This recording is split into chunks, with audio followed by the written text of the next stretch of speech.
In full, Chris D'Entremont, who established himself a liar after willfully deceiving his voters, friends, and colleagues because he was upset he didn't get his coveted deputy speaker role, is now spinning more lies after crossing the floor. He will fit in perfectly in the Liberal caucus. That statement from the opposition leader's office. I started noticing that something very different was happening at the CBC. Who were we to deliberately withhold information the public needed to know and had a right to know in order to make a decision based on informed consent about their health? They took an exceptional moment to decide that they would not be journalists, that they would instead be public health messengers. And the result is that Canada's national broadcaster has morphed into a state broadcaster. It's promoting government policy without question, while censoring, belittling, and shaming learned Canadians who dare to object and attempt to inform us of the truth. Canadians were starting to see this, and they were calling us out on it. All of a sudden, the term anti-vaxxer came up. That's because this was not news gathering, it was propaganda. And to define propaganda, it's information, ideas, opinions, or images that give one part of an argument, which are broadcast, published, in order to influence a person's opinion.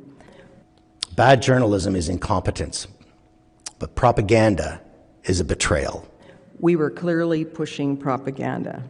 And we expect them to tell us the truth because they've done it for 50 or 60 years. And I was disturbed and alarmed about the language that was being used in some of our editorial meetings. The CBC was still demonizing the unvaccinated as a danger to public safety. CBC is not impartial. It is not independent. How could you ignore this? And that's what CBC has done. It's betrayed us all. Will we get the CBC, our public broadcaster, back? I don't know. But I do know that more journalists need to stand up, speak out, and stand firm as a truth teller. Oh, yeah. The budget prioritizes infrastructure, productivity, and defense, with few new measures aimed at everyday Canadians. The government is looking to boost the economy, one the Bank of Canada says is weak, hammered by the U.S. tariff and trade uncertainty. But it all comes at a cost, with significant cuts to some government programs and the public service. We'll talk more about the substance of the budget a little bit later, but Budget 2025 was barely tabled when Nova Scotia Conservative MP Chris D'Entremont resigned from caucus, defecting to the Liberals in a stunning blow to Pierre Poilievre and his party. The huge move gives the Carney government one more vote to get this budget passed through Parliament and potentially avoid an election. Chris D'Entremont is now the Liberal MP for the Nova Scotia riding of Acadie-Annapolis, and he joins me now this Sunday for his first broadcast interview since Tuesday's floor crossing. Good morning, Chris D'Entremont. Good morning to you. You have sat as a Conservative politician, federally and provincially, for about 2 decades now. You were a provincial cabinet minister. After all that time, how do you explain to folks in your riding that actually you've changed your colors? You're a Liberal now. Well, I mean, situational. We get elected to represent the best issues of our ridings as people come forward, and sometimes we have to make decisions that are hard and tough. And I felt that in this particular case, it was better to be a part of the government caucus than it was to be sitting in the opposition. And I'm hoping, as time goes on, that the constituents in Acadie-Annapolis will understand that decision. You had that private meeting that we have reported on with the Prime Minister. Was that what sealed the decision for you, or had you already made up your mind going into that conversation? No, I mean, this has been a thought for a long time, basically from the election, hearing from longtime supporters that wouldn't support me anymore because of the leadership style of the Conservative Party. So, I've been thinking about it a lot. And, I think people saw that I wasn't being utilized within my party, and they were reaching out. And when I had that meeting with the Prime Minister, because I really hadn't had the opportunity to meet Mr. Carney before, that did help a lot in making it clearer of what I wanted to do. But I tell you, what really made it, what sealed the deal is when I got yelled at when this became part of the news on Tuesday. Okay, there is a lot to unpack there. I certainly want to hear about the yelling in a second, but I want to be clear. You said you weren't being utilized, or people were telling you weren't being utilized with the Conservatives. Did the Liberals suggest that there's more opportunity on their side of the floor, that you could be a contender for a cabinet spot, for example? No, absolutely not. I think it was just looking at the mechanisms that they have. They would talk about, the caucus that we have here in Nova Scotia, the way caucus worked, what kind of input caucus was able to have in developing the budget. Those are all things that really don't happen over in the Conservative caucus. And quite honestly, this is a time in Canada where we should be really looking at building and trying to find ways to, counteract tariffs and everything else that's going on in the world. It's a time to work together. And, over the summer, I didn't see an opportunity, or I didn't see a move to work together. All I saw was more division and more anger, and I wasn't going to be a part of that anymore. How many people did you believe were considering crossing the floor with you when you had that conversation with the Prime Minister? I really think there was probably 3 or 4. We've heard upper numbers. I only know one for sure that was maybe considering it. So, it's always a maybe, but I think I see a lot of people within the Conservative caucus. Many of them are friends of mine. I hope someday they'll forgive me. But, people aren't happy with the leadership style, not just of the leader, but of the leadership team that's there. Quite honestly, a lot of times I felt it was a part of a frat house rather than a serious political party. What do you mean by that? Well, it was about who was friends with who. What kind of fun could you have with something? How could you end up beating up on someone else? What kind of negativity could you who could be the most negative? Who could be the most cutting? That kind of stuff. It wasn't about opposing something. It wasn't about keeping government to account. It wasn't about trying to do the best for your constituents. It was about tearing down. And again, as a progressive conservative in Nova Scotia, a long-term progressive conservative, I'm looking at building bridges. I wasn't looking at tearing them down. Was Matt Genereux one of the people you believe might cross the floor? Well, we know Matt did resign or resigns in the future, but I'll let him tell his story. You said that what really clinched the decision for you was getting yelled at. Can you tell us a little bit more about what you mean? Well, I'm sure when the Politico issue came out, everybody had that on their phone by budget time. I had the leader, the House leader, and the whip barge into my office, push my assistant aside, rush in, push, take the door and just push it wide open. To sit there and, tell me how much of a snake I really was, and turning my back on my constituents and the people that voted for me, and really underline the situation that I made this decision. This was not, it wasn't about, hey man, maybe you're not doing well. Maybe we've misunderstood what your objectives were. There was none of that. It was just, how dare you do that? How dare you? And it really pushed me to a point where it's like, okay, well, I guess my decision is made for sure now. I interviewed Andrew Scheer this Friday on the House, and he suggested that you left because you're mad that the Conservatives didn't make you Deputy Speaker. He also told me you told him you didn't like his YouTube videos. I suggested maybe that was about tone. He said you should have just unsubscribed. Did you suggest to Mr. Scheer that this was about the Deputy Speakership or his YouTube videos? Well, way back when, was I upset of not getting the speaker job, or the work that I did to support my caucus and taking my name out of it? Yeah, of course, that made me a little upset. But I'm an adult, and I moved on. But what happened too over the summer is that when Andrew was the acting leader of the party, the tone never changed. The tone that we should have learned something from losing a third election. We should have learned something. And it seemed, and it continues to seem, that they haven't learned anything. So I'm 56. It's time that I do something a little bit different. It's time that I find other opportunities to support my constituents, because this to me is about the constituents in Acadianapolis. It's about Canadians. It's about trying to find solutions. And I can't do it sitting in that frat house. Did you mean for the story to come out this way through Politico on Budget Day? No, it wasn't. I think in passing, it was a comment. I probably should have phrased it a little bit better. And quite honestly, I didn't expect it to be stuck up on Facebook or Twitter that quickly. I guess I should learn after 23 years of being a politician that I shouldn't trust me 100% with that kind of juicy detail. But, ultimately, it was in my heart. And sometimes you just have to lead with that. And I'm happy with the decision that I made. It's caused a whole bunch of other problems, but mostly the messages that I've been getting from folks has been very positive. So it's just going to take some time for people to understand that decision. Have you talked to Mr. Genereux since he went public with his resignation?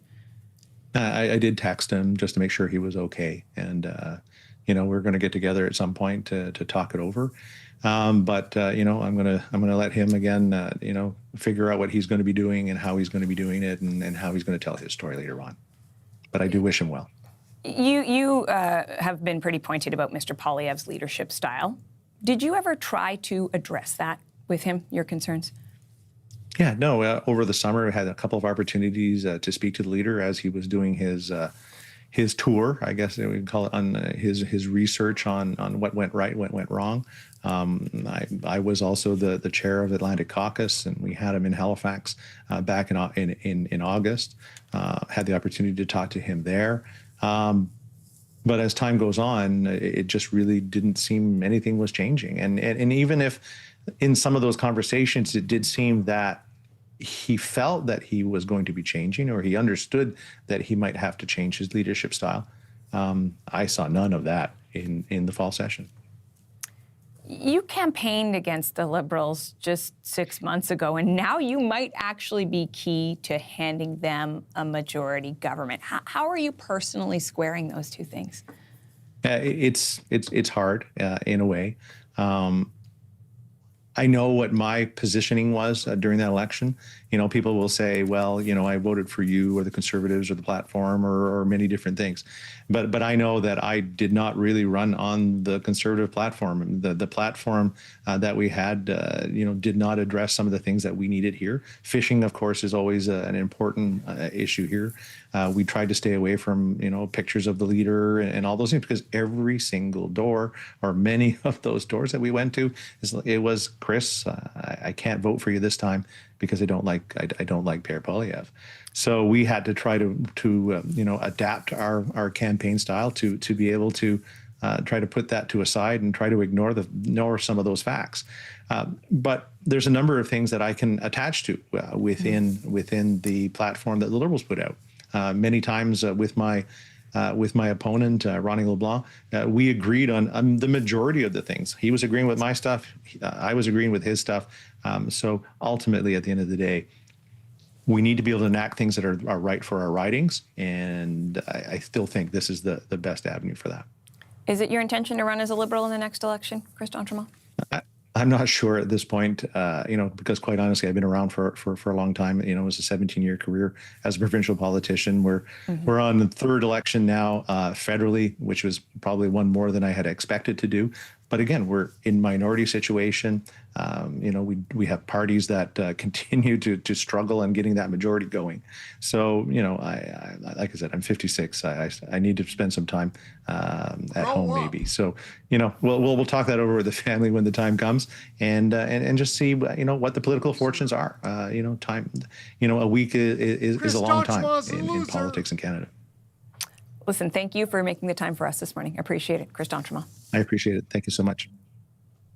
We have received a response from Pierre Poilievre's office to what d'Entremont said in that interview with us about pushing and yelling by Andrew Scheer and Chris Warkentin. That response reads in full: Chris d'Entremont, who established himself a liar after willfully deceiving his voters, friends, and colleagues because he was upset he didn't get his coveted deputy speaker role, is now spinning more lies after crossing the floor.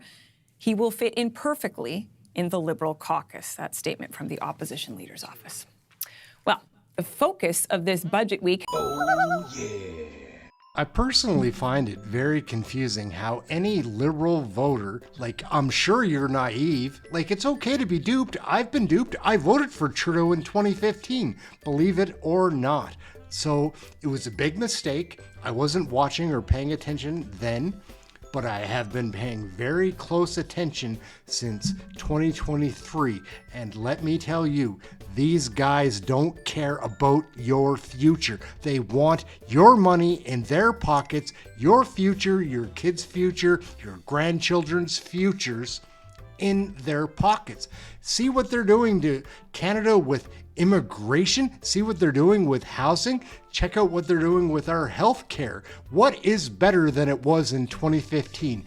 Absolutely nothing. It's confusing to me. On a lighter note, my name's Aaron. This is Canadian Loony. I work very hard at this channel, and believe me, I'm not a conservative. I will be voting that way. It seems to be the only way to get out from underneath this liberal conspiracy to destroy our way of being. And if you think like, oh, I don't want to admit that I was fooled or that I was raised liberal, so I'm still a liberal, change it up, because they have no plans for your future except lining their pockets with your tax dollars, laundering that money, spending it in other places. So Mark Carney, Justin Trudeau, all these hack bullshit ministers can get richer on your coin under the guise of being incompetent or negligent. Like, it's not that. They mean to be doing what they're doing, and they're pulling it off. There is no future for Canada under this government. So I watch all the committee meetings. I watch everything that happens in the House of Commons. I also follow the propaganda-driven news of the legacy media that is paid for by this government to dissuade your mind into some kind of trick to think that they're doing it for the benefit of you. It's not for you. Liberal voters, I'm speaking right to you. Please watch the politics, not the news. Like, watch the independents on YouTube. Do anything other than what you're doing, because if you're still being duped and not aware that you're being fooled, that's a huge issue. My name's Aaron. This is Canadian Loony. Like, share, subscribe. I work very hard at this channel. Believe it or not, I spend 12 hours a day, 7 days a week at this, because it takes a lot of time to watch all of the politics. But that is where you get your real information. So I would appreciate your subscription. I know that a lot of people that watch this channel, 60% of the people that watch my channel aren't subscribed. I need you to subscribe. I'd like you to subscribe. I'm asking for that because this stuff is so censored, which is a part of legacy media, that it's hard to get any kind of word out. I know that there's other platforms. Just go to that. I know that a lot of people, liberal voters, watch YouTube, and I'm hoping they'll catch some of this and become informed. Learn a little more, because again, it's not a liberal conservative thing. It's an evil versus good thing. I'm not a conservative. Like, I will be voting that way because we need to get out from underneath this elephant that keeps squashing us. It's ridiculous. Please like, share, subscribe, get notified. Come check out one of our live shows. We cover Canadian federal politics right there, and I think you'd enjoy our chat room. It's the best that I've seen online. That's it, Aaron, Canadian Loony. Like, share, subscribe. We'll catch you in the next video. We're gonna wrap it up right here. Out for now. Thanks for watching.